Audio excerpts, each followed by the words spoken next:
आणि आता आपण बघणार आहोत सुपरफास्ट 100.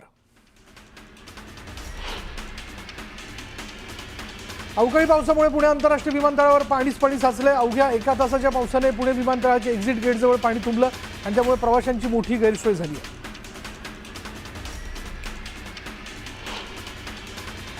छत्रपती संभाजीनगर जिल्ह्यात सर्वदूर जोरदार पाऊस बरसला. वैजापूर, पाचोड आणि गंगापूर जिल्ह्यात वादळी वाऱ्यासह पाऊस झाला.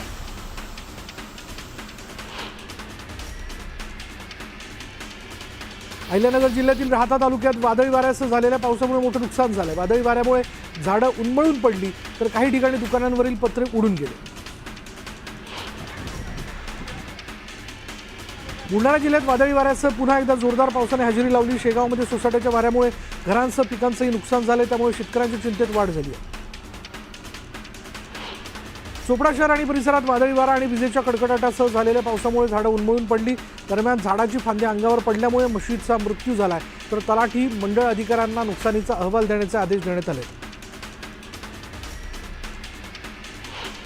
सोलापूर जिल्ह्यात अवकाळी पावसामुळे फळबागांना मोठा फटका बसला. 8 दिवसांमध्ये अवकाळीमुळे 240 हेक्टरवरील शेतपिकांचं नुकसान झालंय, त्यामुळे आर्थिक संकटात सापडलेल्या शेतकऱ्यांनी नुकसान भरपाईची मागणी केली आहे.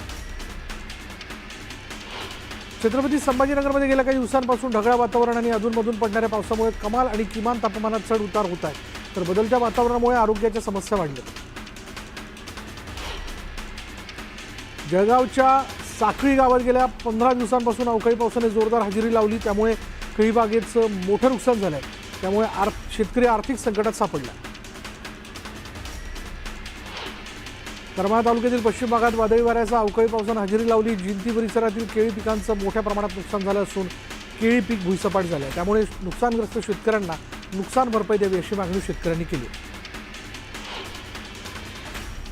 मध्य प्रदेशचे मंत्री विजय शहा यांची एसआयटी चौकशी होणार आहे. सुप्रीम कोर्टाने एसआयटी स्थापन करण्याचे आदेश दिले. कर्नल सोफिया कुरेशींबद्दल त्यांनी वादग्रस्त वक्तव्य केलं होतं. संतोष देशमुख हत्या प्रकरणी पुढील सुनावणी 3 जूनला होणार आहे, तर विष्णू चाटेच्या अर्जावरील निकालही राखून ठेवण्यात आला. बंद पुकारल्याने निषेध व्यक्त केल्यानं न्याय मिळतो का? दिवटे मारहाण प्रकरणावर धनंजय देशमुखांनी ही प्रतिक्रिया दिली आहे, तर मनोज जरांगे जी दिशा ठरवतील ती मान्य राहणार असल्याचं त्यांनी म्हटलं. बीडमध्ये विष्णू चाटेनं डिस्चार्ज अर्ज मागे घेतला. निर्दोष असल्याचा अर्ज विष्णू चाटेनं कोर्टात दाखल केला होता. महाडच्या सभेत खासदार सुनील तटकरे यांनी भरत गोगावले यांच्या नॅपकिन वापराची नक्कल केली होती आणि याला गोगावलेंनी मिश्किल शब्दात प्रत्युत्तर दिले. भरत शेठच्या नॅपकिनची नक्कल सर्वांनाच करता येणार नाही. आमच्या नॅपकिनमध्ये गोरगरिबांचे अश्रू आहेत. तुम्हाला नॅपकिन वापरायचं असेल तर ट्रेनिंग देऊ असा मिश्किल टोला गोगावलेंनी लगावला.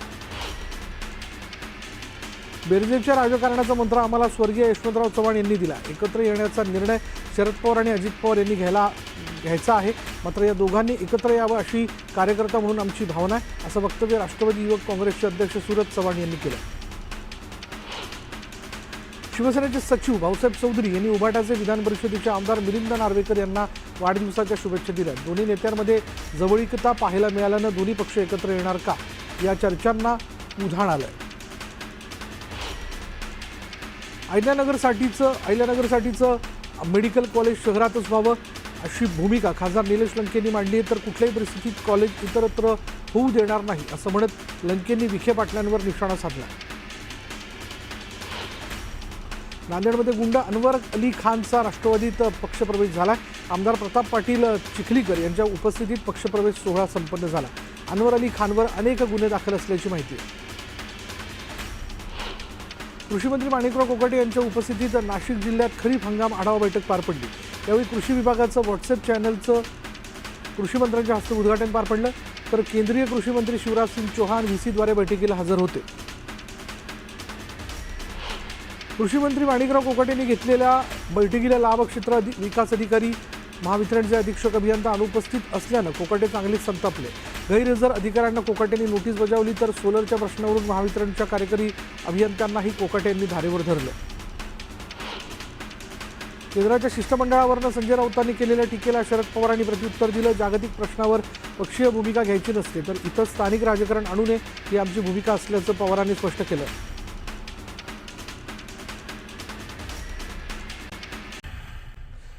आणि आता ब्रेकनंतर इतरही घडामोडी. छत्रपती संभाजीनगरमधील उद्योजक संतोष लड्डा यांच्या बजाजनगरमधील बंगल्यात 6 जणांनी दरोडा टाकला. दरोडेखोरांनी 5.5 किलो सोन्यासह 32 किलो चांदी लंपास केल्याने या घटनेला 4 दिवस उलटले, मात्र अद्याप चोरट्यांचा शोध लागलेला नाही. पुण्याच्या लोणी काळभोर पेट्रोल पंपावर 4 चाकीने अचानक पेट घेतला. पुणे सोलापूर महामार्गावरील कदमवाक वस्तीवरील पेट्रोल पंपाजवळ ही घटना घडली आणि आगीत कार जळून खाक झाली.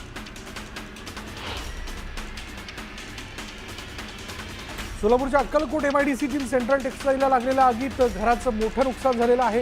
37 तासांनंतरही आगीचा धूर निघत असल्याची माहिती जी आहे ती समोर आली. जालन्यातील शास्त्रीनगर भागात विद्युत खांब कोसळल्याची घटना घडली. विद्युत पुरवठा खंडित झाल्यानं सुदैवानं मोठी हानी टळली. अनेक दिवसांपासून नागरिकांनी महावितरणच्या अधिकाऱ्यांना धोकादायक खांबाबद्दल माहिती दिली होती, मात्र अधिकाऱ्यांच्या दुर्लक्षामुळे मोठी दुर्घटना घडल्यानं नागरिकांनी संताप व्यक्त केला. नागपुरातून घरफोडीसह दुचाकी चोरणाऱ्या 2 कुख्यात गुन्हेगारांना पोलिसांनी अटक केली. त्यांच्याकडून 5 दुचाकी 4 मोबाईल पोलिसांनी हस्तगत केले.